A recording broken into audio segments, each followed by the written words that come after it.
Great. So hi, everybody. My name is Tim Gauthier. I'm the director for the Nurse Practitioner Addiction Nurse Fellowship.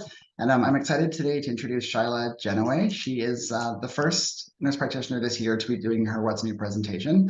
So this is the first of the NP series of the What's New in Addiction Medicine Nurse Practitioner Stream series. And she'll be presenting on flexible OAT prescribing.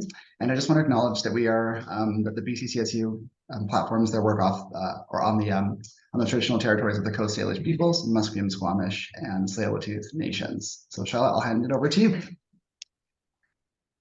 Great, thank you, Tim. You can hear me okay? Yeah. So as Tim said, my name is Shyla Genoway. I am a nurse practitioner in Victoria, and I'm doing the Addictions Fellowship. So I would also like to acknowledge that I'm presenting today as a humble guest on the unceded traditional territories of the Musqueam, Squamish, and Tsleil-Waututh nations. I live, work, and play on the lands of the Algonquin people, specifically the Esquimalt, Wasanic, and Songhees people. I do want to take a moment to reflect on the fact that systemic racism is still perpetuated in our healthcare, legal, educational, and political systems today. And I never want to land acknowledgement to be lip service while there are still communities without drinking water. So I have nothing to declare and no conflicts of interest. Maybe one day people will want to pay me for my thoughts, but that hasn't happened so far. And although I want to disclose that I'm not associated with any pharmaceutical companies, I do tend to use trade names as they're just easier to say. And I will also be using take-home dosing and carries interchangeably. My personal disclosure is that making PowerPoints is not my strong suit. So the presentation today may not be as pretty as I would have liked to have had it. But you can only try to fix things so many times before the intrusive thoughts of throwing your computer across the room kick in. And as you can see, my Google bar is at the top of my slides because I don't know how to get rid of that.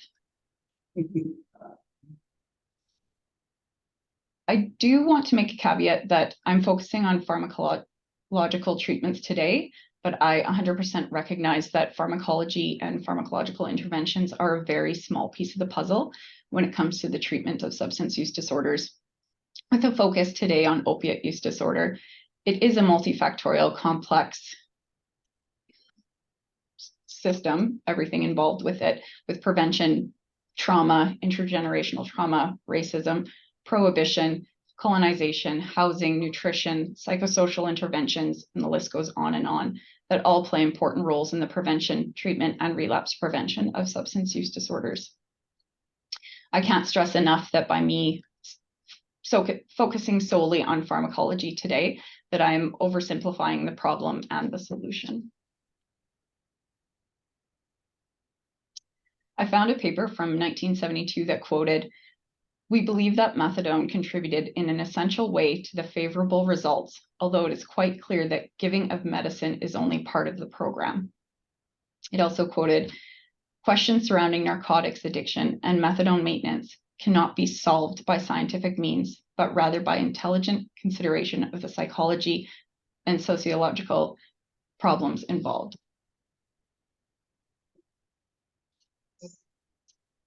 So why is this important? Street supply drugs have been the leading cause of death among people aged 19 to 39 in BC since 2016, when the province declared the opioid overdose a public health emergency. That same year, street supply drugs became the second most common cause of death among people ages 40 to 59. Data released from the BC Coroner Service continues to reflect the significant risks associated with the drug market, with more than 1,200 deaths attributed to toxic drugs in the first 6 months of this year, and that number has only increased since June. Fentanyl from the beginning of the crisis has been a primary driver in unregulated drug deaths, and fentanyl and/or fentanyl analogs were present in more than 90% of toxicology testing in June, while nearly 3/4 of tests indicate the presence of a stimulant. Almost all unregulated drug deaths are the result of a mixed toxicology.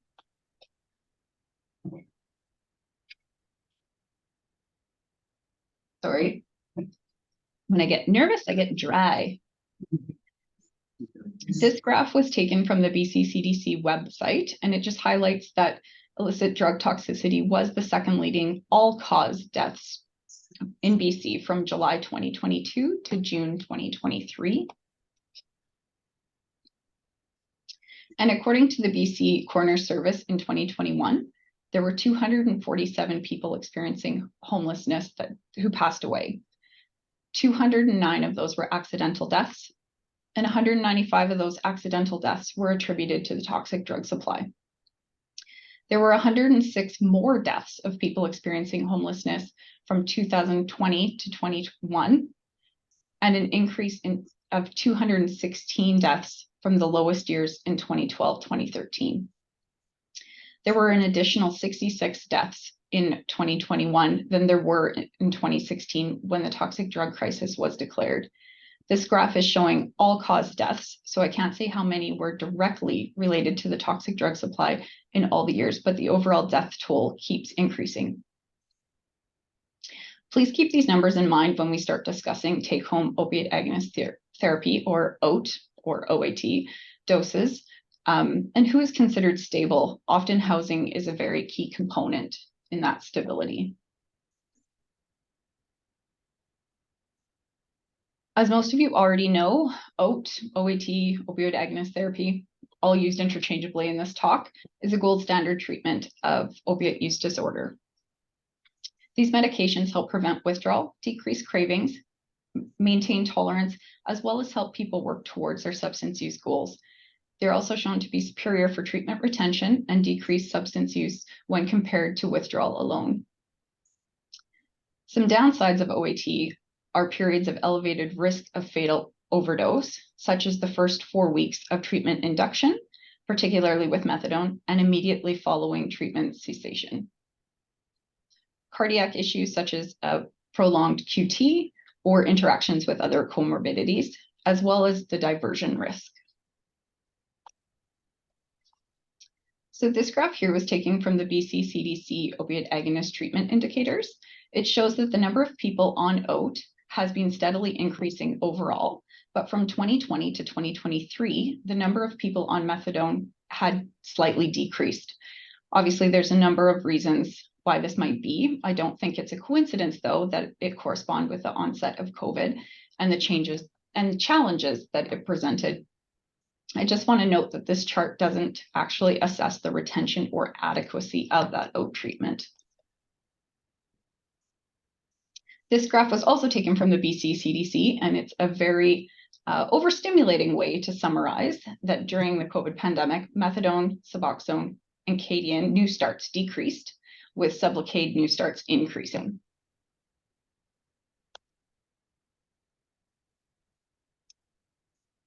So the induction and long-term retention in OAT continues to be a struggle. Often people discontinue before reaching minimum effective doses. While there are many barriers to OAT treatment, daily visits to the pharmacy or clinic is often cited. Participants in one study by Frank et al. Referred to methadone as liquid handcuffs. In this study, all the participants with past or current methadone maintenance treatment found that restrictive patterns of take-home doses negatively impacted their ability to meet day-to-day responsibilities, and cited the need for daily attendance for dosing as a reason for quitting or avoiding OAT altogether. People living in rural and remote communities are disproportionately impacted by opiate use disorder. The geographical barriers and a chronic shortage of healthcare professionals are also barriers to accessing OAT. I don't think it's a stunning revelation for anyone here today. That wasn't news to me when I read it. The same paper in 1972 that I quoted earlier discussed the need for methadone and methadols with longer duration of action, so less frequent patient visits for dosing could be had. So this goes to show you that the dispensing policies in the last 50 years maybe haven't changed that drastically. This chart, or this slide here, shows you the BC CSU guidelines for take-home dosing. In addition to the slides, safe storage is required, no concurrent sedative use, stable housing, key there, reliable attendance records at clinics, and no evidence of diversion have to be met. And it is recommended that people with behavioral issues, cognitive impairment, or unstable mental health be reconsidered if they do have take-home doses. This table shows the guidance for each OAT medication.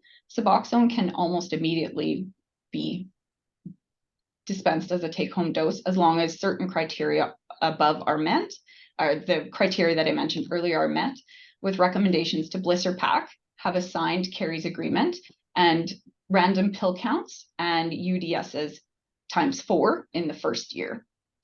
Methadone is a lot more restrictive given its inferior safety profile, and the slow release oral morphine is the most restrictive, with indefinite daily witnessed ingestion recommended.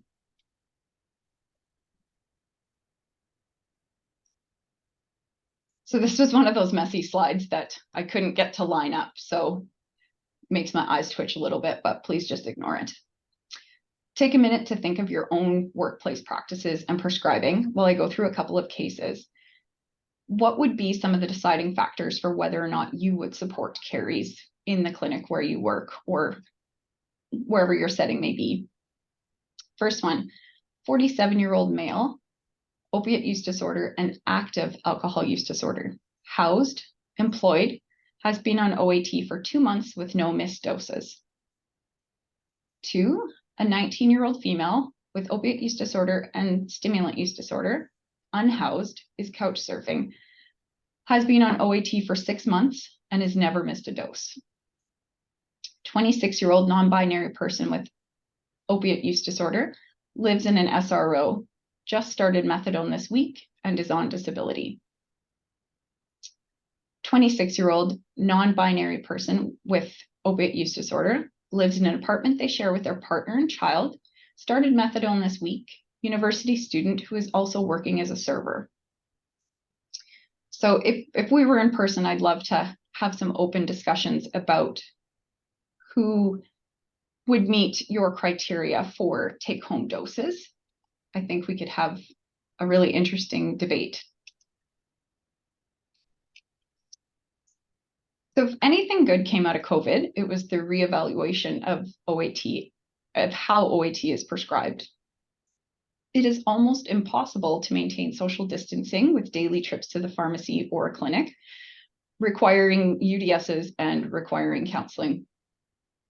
People with opiate use disorder may have been at an increased risk of getting COVID due to communal nature of drug use, high rates of comorbid cardiovascular and respiratory diseases, as well as high rates of housing instability, poverty, and unemployment. COVID-related losses of housing, jobs, and food security may also have increased the risk of relapse. So I took a look at what's happening around the world.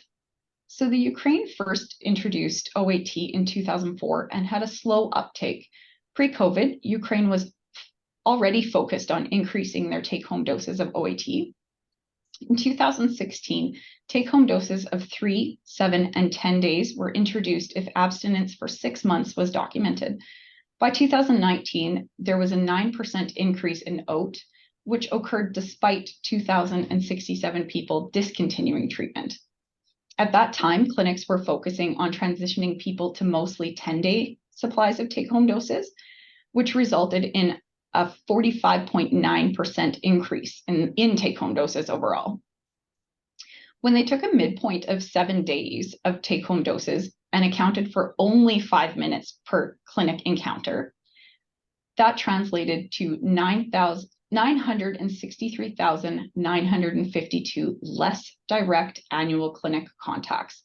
That was all pre-COVID, and that's a huge decrease in clinic hours that, when we think about it, may help with our ongoing lack of human resources in BC's current healthcare system.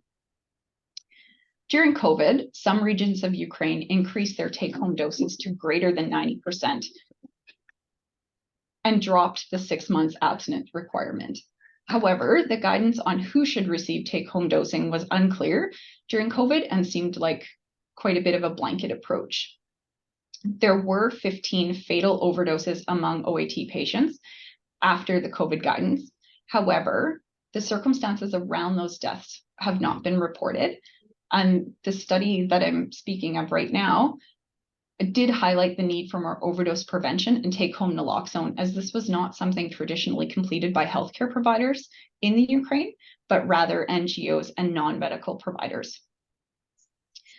This study only looked at data for 60 days pre-COVID and 60 days from April to June 2020. So it was a relatively short period of time. I can't comment on what is happening in the Ukraine right now with the ongoing war and circumstances.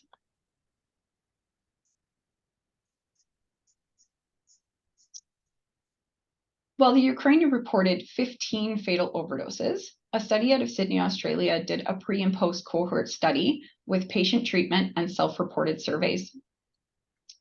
It included patients from 3 of the treatment clinics. They recorded data for the 5 months before and after COVID guideline changes. Given that these changes were a response to a public health crisis, no control group was established, and there were co-occurring socio-economical changes. They used both the opioid substitution treatment module to summarize a person's current treatment and the Australian treatment outcome profile, which is a validated 21-question survey that's done face-to-face or over the phone. And it looks at using social changes such as housing, psychological health, physical health, and quality of life. In the post period, there was a significant increase in depot buprenorphine from 12 to 24%. Access to take-home OAT doses rose from 24 to 69%. Access to greater than or equal to 6 take-home doses per week rose from 7 .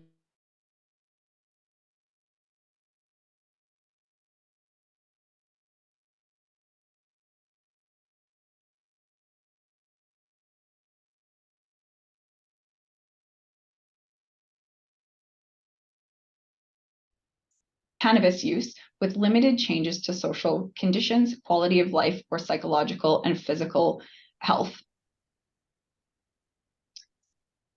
At an individual level, 22% of patients reported an increase in their use of alcohol, opioids, benzos, or stimulants of greater than or equal to 4 days in the preceding 4 weeks. When a regression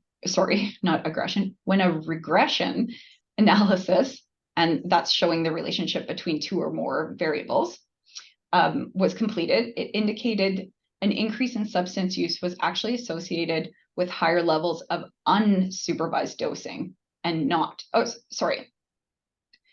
higher levels of supervised dosing and not associated with the take-home dosing.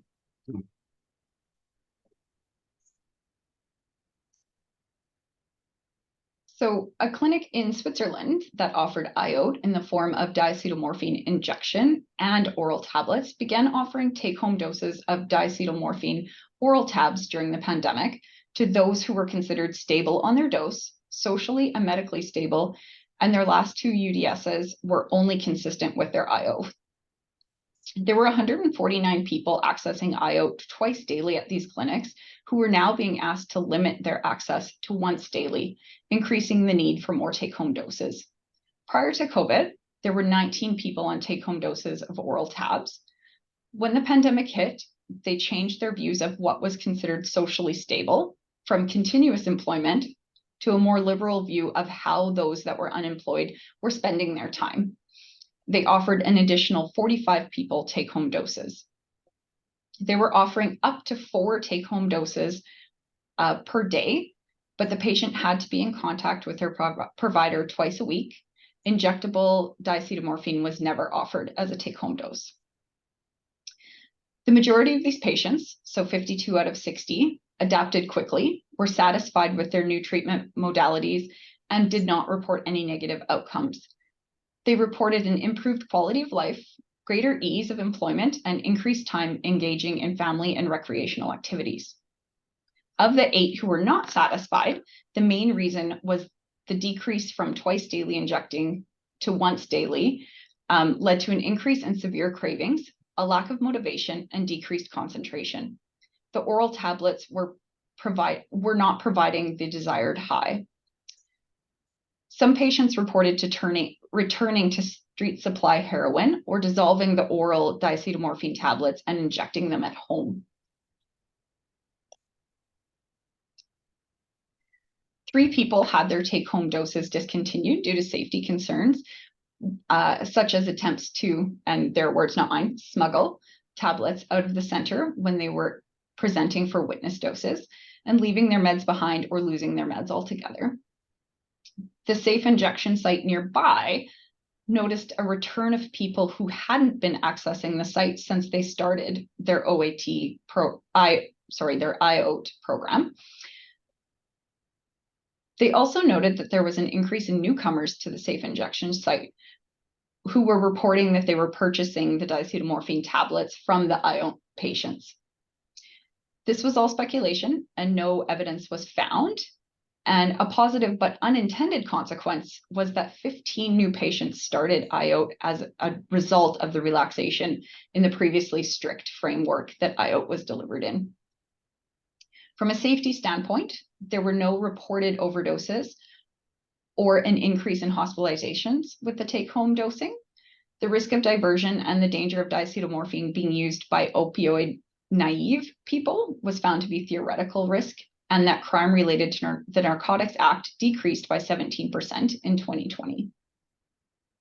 The low evidence of diversion is actually consistent with an American study done in North Carolina that showed methadone diversion was actually uncommon.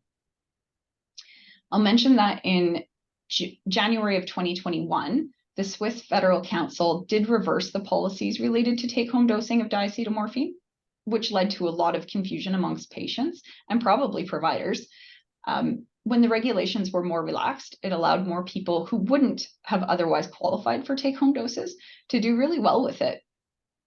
I think this study really highlighted how changing someone's schedule or their OAT, and in this case, IOT, when they're stable can really destabilize a person and be quite impactful.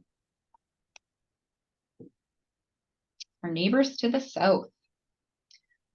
A study looking at the effects of COVID changes on take-home methadone dosing in 2 clinics in rural Oregon completed a mixed method convergence design. The data was restricted to those receiving methadone.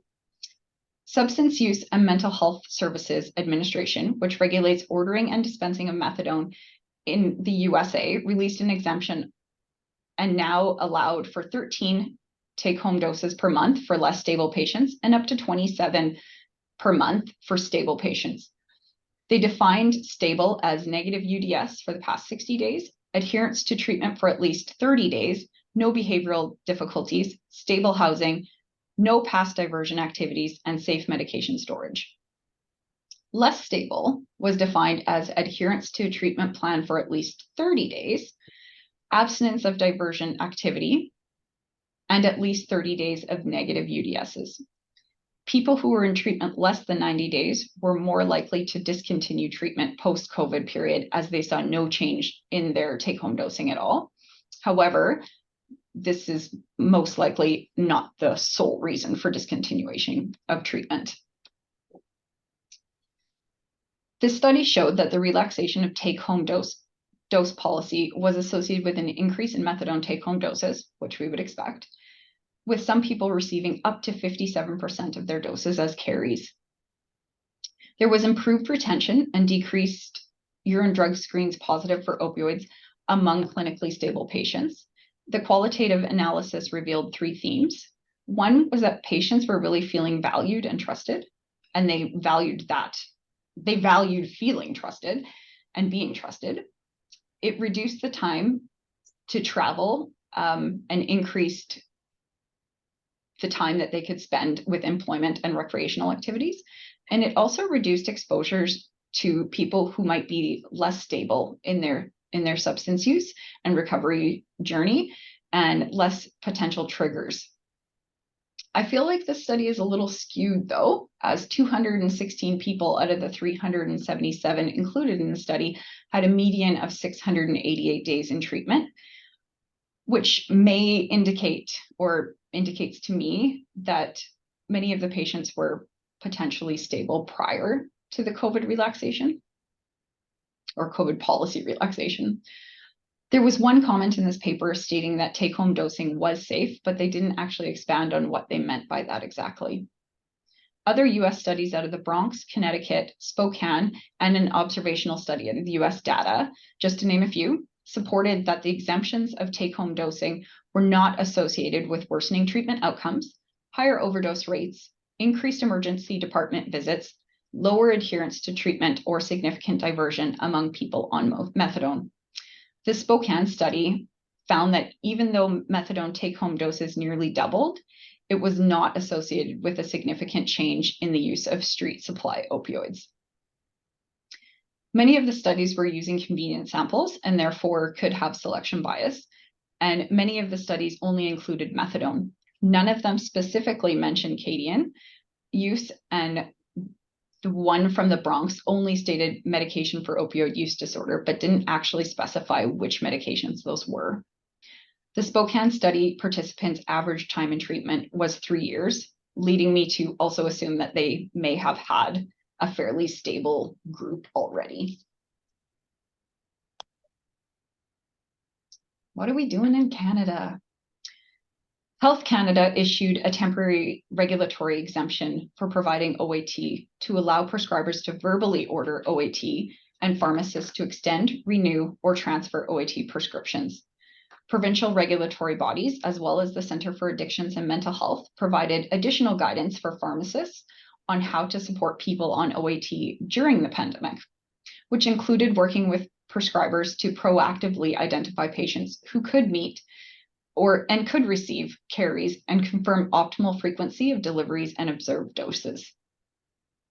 As with many places around the world and in Canada, Ontario made changes to their OAT guidance to expand access to unsupervised OAT doses. This guidance suggested expanding virtual care, reducing the frequency of clinic visits and urine testing, and expanding access to unsupervised OAT doses, which included increasing take-home doses beyond the regular limits, as well as allowing take-home doses for those who wouldn't have met the criteria usually. A minimum of 2 months in treatment and negative UDS from all substances was no longer required.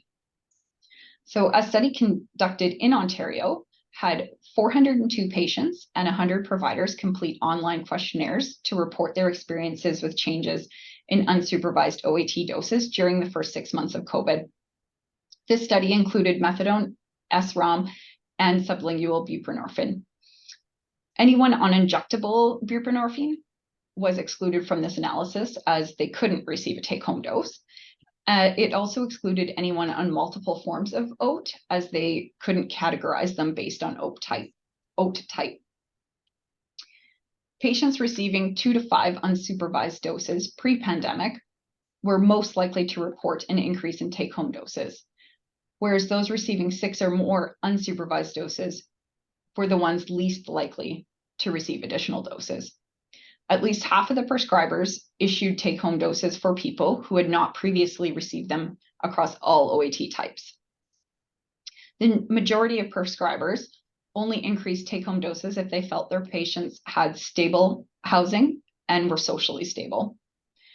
And housing came up again, and it seems to really be something I'm repeating a lot in this presentation. 70% of the people who did not receive an increase in carries reported, 70% of people who did not receive an increase in carries reported taking their OAT as prescribed, versus 50% of those that did receive additional take-home doses. So more people with unsupervised doses admitted to sharing their meds or trading them for goods or food compared to those that did not have an increase in their take-home doses. However, there was no difference in lost, misplaced, or stolen doses, or requests for early refills between the two groups. There were no statistical differences between the two groups for self-reported opiate overdoses, ER visits, or hospital admissions related to substance use. There were also reported, these were all reported by less than 1/3 of physicians for their patients who received additional take-home doses. A surprising result to me actually was that 66% of patients wanted to return to pre-pandemic prescribing. There was no difference in those who did receive extra take-home doses versus those who didn't. I would have expected people to want to stay with an increase in take-home doses.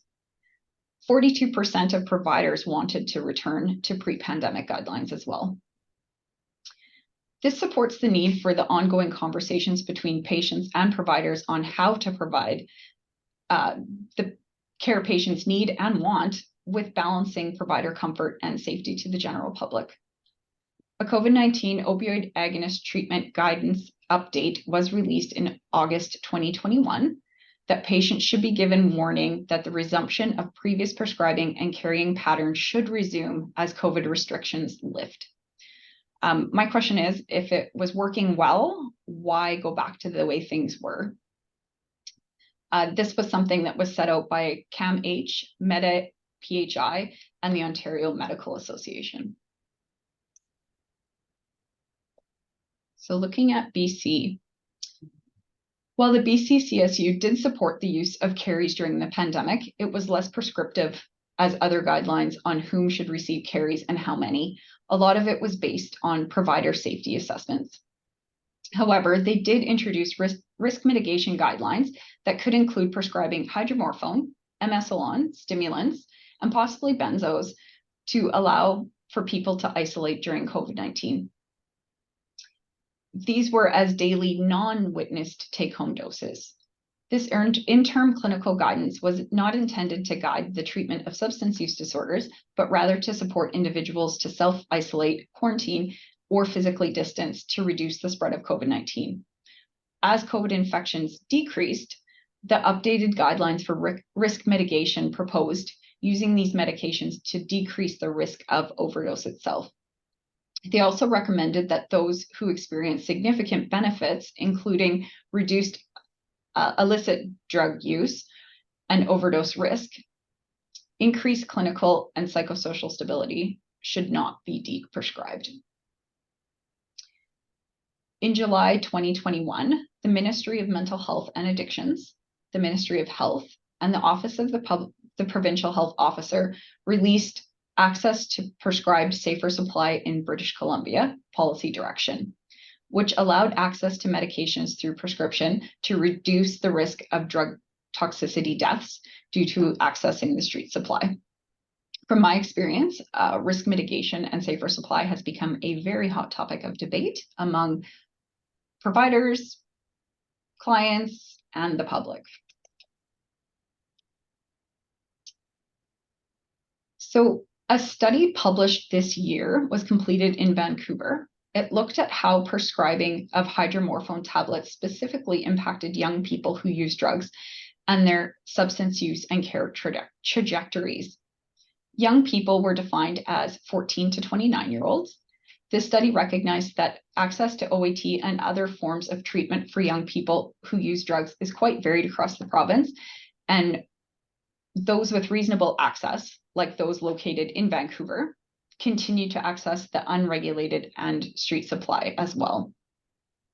Telephone interviews were conducted with 30 young people who use drugs, who were between the ages of 19 and 29, with a mean age of 21, who were experiencing homelessness or unstable housing and had a prescription for risk mitigation hydromorphone in the past 6 months. As well, 10 addiction medicine physicians employed across a variety of acute, community, and residential programs. All physicians worked for Providence Health Care or Vancouver Coastal. Therefore, they only worked in Vancouver and not the outlying suburbs. Youth in this study were finding risk mitigation confusing. They were under the impression that safe supply had finally come to BC and felt that prescribers were being the gatekeepers of that safe supply. They were upset that hydromorphone wasn't being prescribed in the volumes needed to match their use. And they were upset that fentanyl was not being prescribed at all. Physicians also reported being confused by the risk mitigation guidelines that weren't based in robust evidence. They struggled with prescribing and educating people around these new guidelines. Youth reported that the hydromorphone did not get them high. It wasn't touching the high that they experienced with fentanyl. And many youth discontinued their prescriptions for hydromorphone shortly after starting. The majority felt that there was an inappropriate substitute for the street supply of fentanyl. All the youth in this study continued to rely on street supply. Youth did report stockpiling the meds and or selling them. One youth stated that they sold their stockpile and then regretted it as they were dope sick and that could have been avoided had they taken their hydromorphone. Physicians in the study acknowledged that they knew patients were stockpiling or diverting and selling them, but were unsure of how to deal with that. This sounds pretty similar to the Swiss study and the selling of the diacetylmorphine tablets. So it's like we have evidence, but we don't have evidence to support it. A positive side of things is that youth were more likely to go to the pharmacy to get their OAT if they knew that they would be receiving a narcotic that they could sell. The hydromorphone also eased the starting and restarting of OAT. Youth were more likely to start, restart, and continue OAT if they could simultaneously access hydromorphone prescriptions. Now, I didn't want to get into a big discussion about risk mitigation, as I know that there's an upcoming What's New on that topic, but maybe these lessons can be used to work towards a more flexible OAT prescribing by continuing to incorporate the hydromorphone with OAT inductions and restarts. It is my understanding that that wasn't really a common practice prior to COVID, but that is what I've been seeing so far in this fellowship.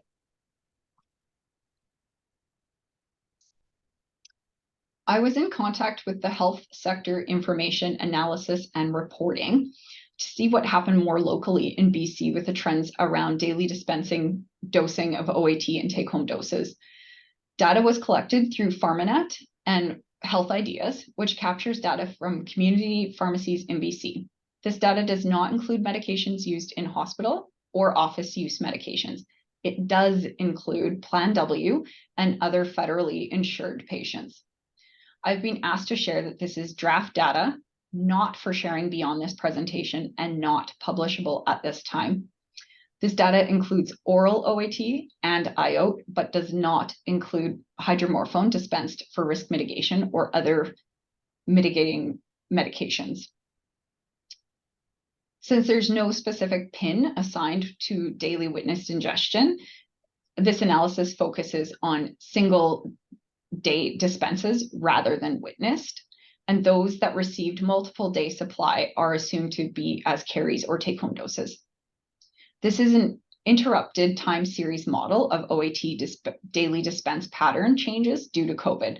The dotted line is the actual data.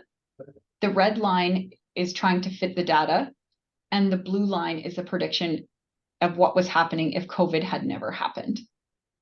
So some of the key findings in this chart is the percentage of clients receiving at least one daily dispense of OAT in a month was falling pre-COVID. This implies that more people were actually receiving take-home doses. At the start of COVID, the number of clients dropped sharply, meaning that even more people were receiving take-home doses, but then it increased over time, meaning that less people were now receiving take-home doses again, and more were returning to daily dispense, eventually reaching and exceeding levels slightly higher than what would have been expected in the pre-COVID trend continued. However, as the restrictions and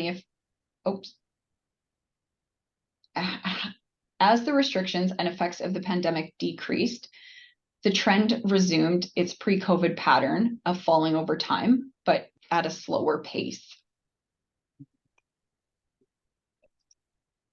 This slide again came from HSIAR, and it focused only on daily dispense and focusing only on daily dispenses may miss other changes in dispensing patterns that occurred during COVID. This graph looks at whether the overall pattern of dispensing changes and also highlights the prevalence of daily dispensing. Some of the key findings were the single day dispenses made up most, as you can see by the dark blue line, the first blue line, and the 7 or 14 day dispenses also occurred frequently. During COVID, 14-day dispenses increased to 1.4% of all dispenses from 0.6% pre-COVID, and it remained at 1.4% in the COVID endemic period. This chart's basically saying the same thing, but without the daily dispense category, so it's a little bit easier to visualize. So it is restricted to 2 to 14 days supplies, which represents 15 to 17% of all dispenses. It also only covers up to 14-day supply, as that actually encompasses 99% of all dispenses. In this graph, you can see the 7-day dispenses dominating in the pre-COVID, where the 7 and 14-day supplies are evident in the pandemic and endemic periods. I did ask if there was an increase in carries contributed at all to an increase in fatal or non-fatal overdoses, but they weren't actually able to answer that question for me.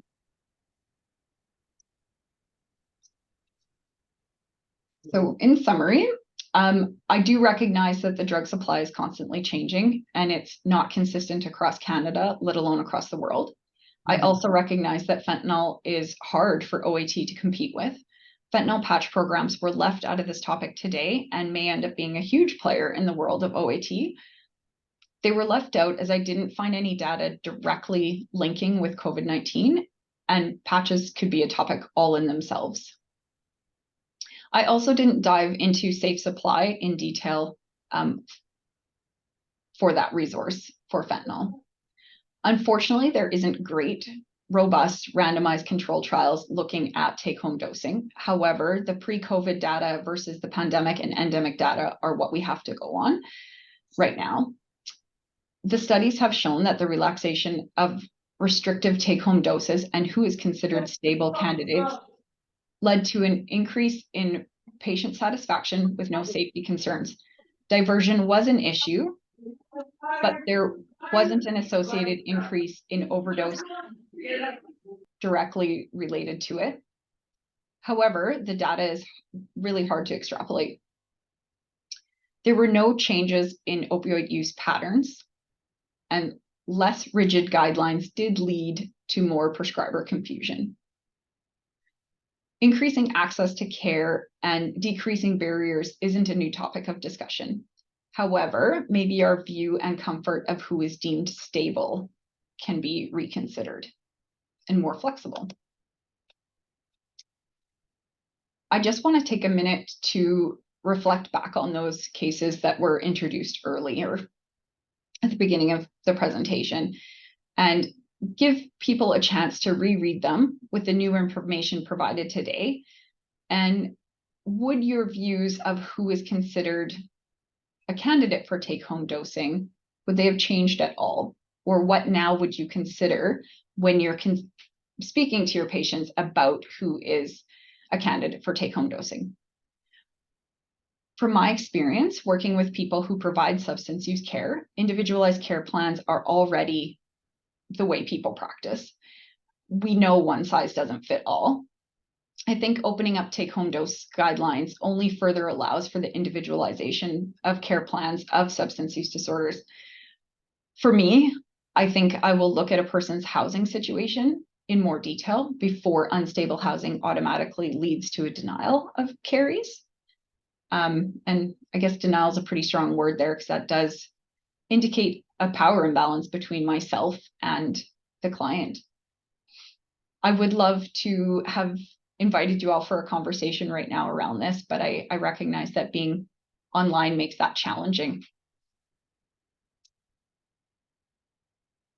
So thank you for listening to me carry on for the last 45 minutes. And I would invite you to ask any questions, just no hard ones, please. And yeah, if people would like to have even a discussion around with the people they're with right now around those 4 cases, that would be great. And then there's just my references. I'm going to stop sharing now.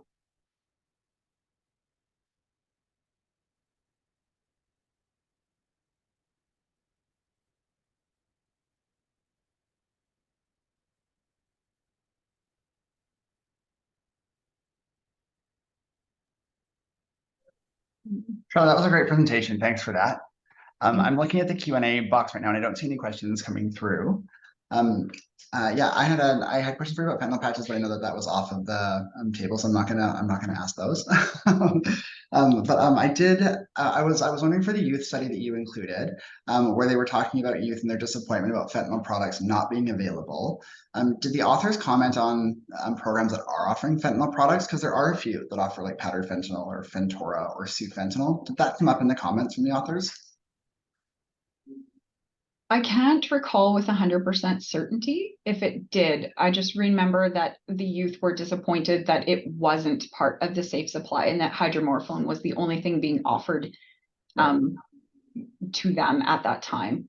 Yeah, I know, I know the programs that offer those products are very few and far between. So probably, yeah, I'm not surprised it was off the youth's radar and also the clinician's radar either. And something that's offered in Vancouver to youth is often not available to other youth across the province. Right. So that's a concern as well. Great, thanks. Okay, so one question did come through, and this is from Farina, and it says, in the studies that talked about behavior restricting take-home doses, did they specify what they were looking for specifically? No, there wasn't specifications on what behavior specifically would make you a candidate for carries or not, other than coming to the clinic. So there were behaviors, I guess, that were indicated for why you would get a carry, but not specifics on when those carries would be taken away, if that makes sense. So attending the clinic, making sure you're getting your doses and things like that were all considerations to why you should, but they didn't specify on when that would be retracted. Thanks. And the next question is from Hope Schreiber, and that says, any update on availability of fentanyl patches for OAT? To youth or to people in general? And again, I think there is a lot more availability for fentanyl patches in bigger centers, such as Vancouver. There is a place that does do them in Victoria. I don't know all the places across the province. And it seems like fentanyl patches right now are in a sticky position of, are they risk mitigation or are they OAT? So there are places, and I would predict that this will be an area that booms in the near future.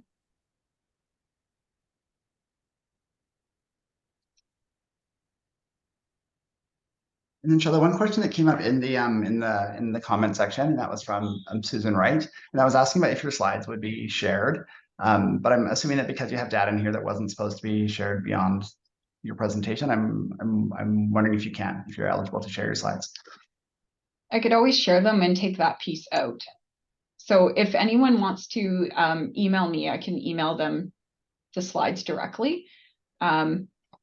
If I just put it in my email in the comments, is that a place where people can see it?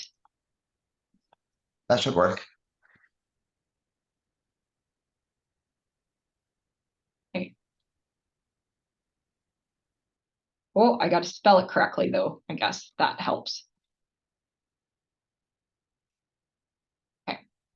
It's in the comments, and anyone, yeah, I can remove those slides from the presentation and send it. I know this is also being recorded, so you can go back and hear it again. And when I get nervous, I stutter a lot, so I apologize for that. I dry out and stutter. I think you were really smooth.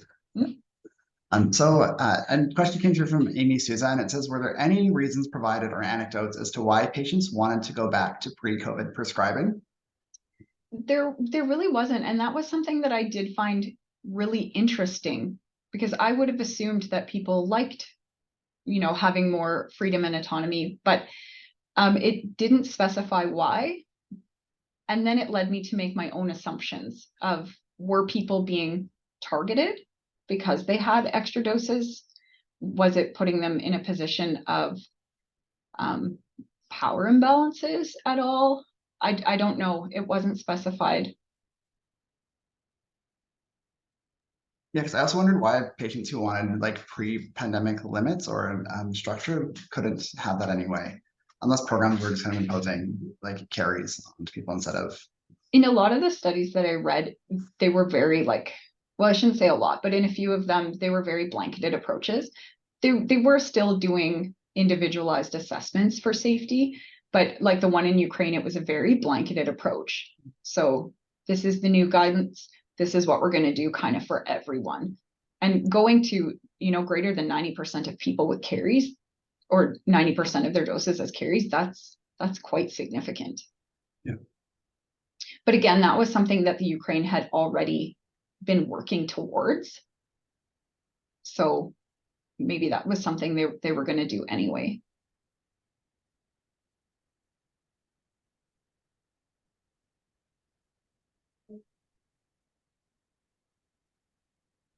So there aren't any more questions in the question box now. So I think we'll just give it another minute, see if anybody has any more questions. And if not, I think we can end a few minutes early. So if anybody does have questions, if you pop them into the Q&A box within the next minute or so, we can get to those. And thank you for sharing your lunch hour with me. Hopefully no one's starved right now. Well, it's nice with the cameras being off, everybody. I think people can just eat if they have food with them. I would have loved, though, to have a conversation with the 4 cases and around the 4 cases and who people would perceive or as stable, and does housing impact how you think of stability of a patient? And if we go back to some of the cases where someone is housed stably but also has an active alcohol use disorder, but they're otherwise not missing any doses, are, according to the guidelines, other sedative use would disqualify someone from a carry. So are we looking at that different? Or someone who is living with a partner and a child, but new to OAT, but they're attending school and are housed and working, but they're new. So are we still making them wait to show their stability, or would we allow for that to be a take-home dose? So these are conversations I would have loved to have if we were in person today. Especially because I think that scenario you're talking about, where the person was new to OAT, they were working and they were in university. Yeah, the challenge would also be just like assignments and homework, and then also like managing like shift work, right? With serving, and that can be all over the place. And then you imagine getting into town to get to your clinic and then to get to your pharmacy as well. It's a lot. And then would it change a person's view? I'm just going to bring up those cases again. Would it change a person's view on the situation knowing there's a child in the home?